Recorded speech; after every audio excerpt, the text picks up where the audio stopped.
It's Laura Eubanks of Design for Serenity with your succulent tip of the day. And first off, I want to thank Robin G for joining my channel and becoming a member. You asked for an opportunity to support me in my endeavors, and the join feature was an incredible option and opportunity. You guys are taking advantage of it, and I thank you from the bottom of my heart for that. Well, here I am in La Mesa, and I know I told you that the next installation was going to be in Oceanside, but we have this little 2-day here in La Mesa where we get to rework this hot mess of a planter bed. My client Holly has this incredible little Spanish bungalow, and oh my gosh, I wish you guys could see the inside. It is just beyond. She's an artist. Has an impeccable eye, and very, very eager to get this dialed in. So when she sent me pictures of the space, which is something I require potential clients to do, I need to be sure there's no messy trees or other constraints that would limit my interest in the project. This is what grabbed me, this Pachypodium. I mean, can you even?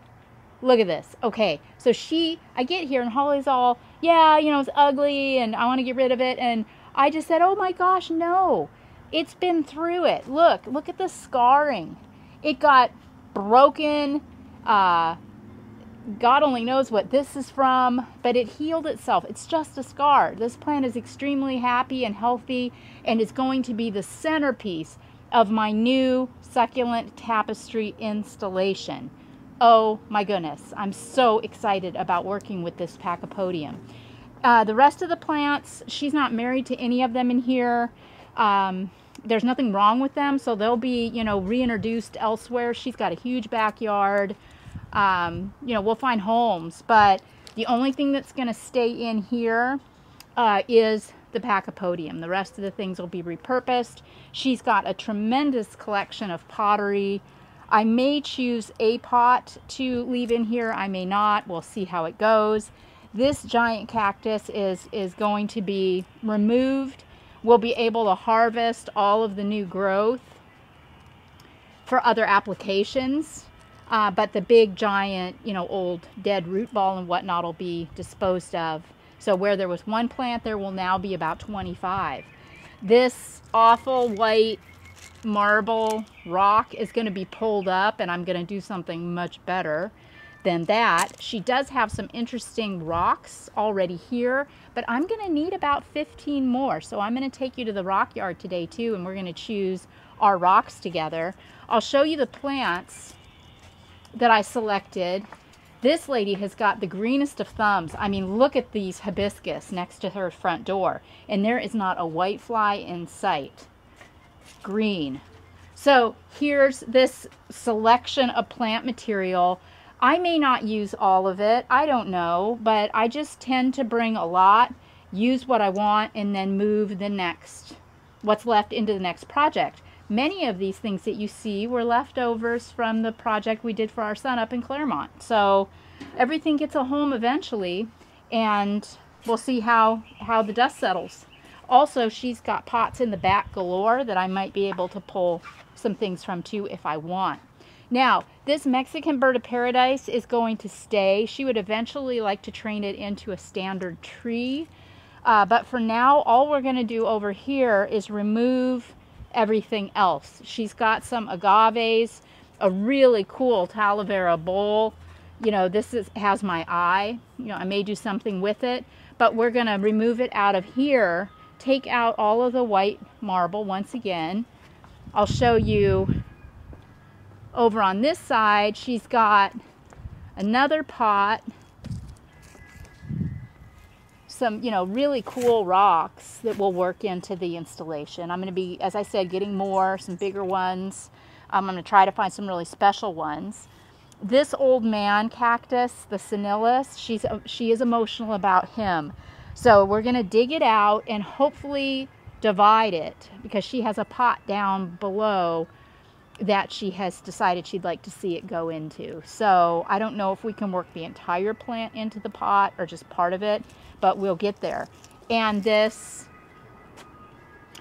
giant euphorbia resinifera is going to go to a new home. Just way too big. So this bed will simply be the Mexican bird of paradise and much better looking rock. And I can't wait for you to see the transformation. Over here, you know, same thing. Just digging it all up, removing a lot of this white rock. I'm going to be bringing in soil here by the bag. We're going to get the Kellogg's 3 cubic foot because I don't need a half a yard necessarily.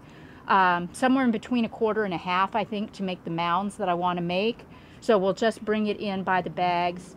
We will probably also bring whatever top dressing rock we're going to use in by bags as well. Because once again, I can't burn a whole, or can I, Greg? Can we burn a half a yard of rock in these 2 beds? No, he says no. So, well, that's kind of TBD. We'll see how it plays out, but likely the rock will just be bagged. I have Hannah and Cullen working on this demo tomorrow while Greg and I run around and collect additional materials. And then on Thursday, we will do the installation of the new succulent tapestry garden. Can't wait for you to join us. Again, thank you guys so much. The Run a Mucky shirts are flying off the shelf. I'm glad you're enjoying them in the shop.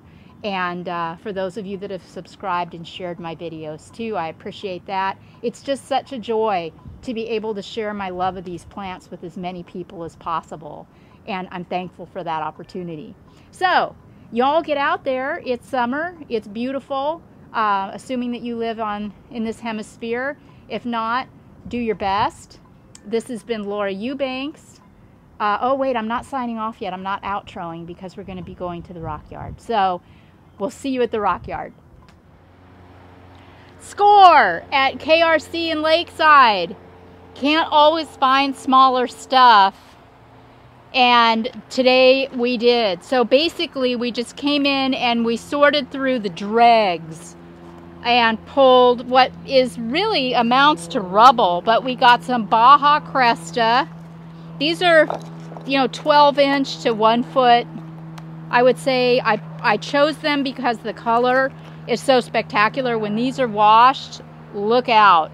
We also scored over here with some honey quartz. And we got a couple of, you know, slightly larger ones. I know, I mean, it's like over, let's see, 1, 2, probably 21 or 2 pieces of rock. And you may be thinking, what in the world are you going to do with all of that in that tiny little bed?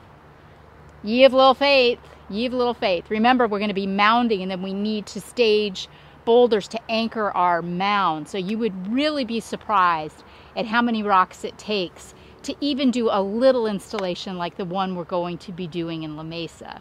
So stay tuned.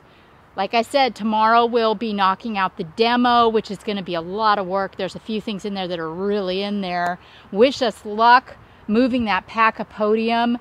Oh, yeah, with those arms, I don't want to break it or cause it any distress. So, you know, we're going to be taking it slow and getting that area all ready for a absolutely magnificent little transformation.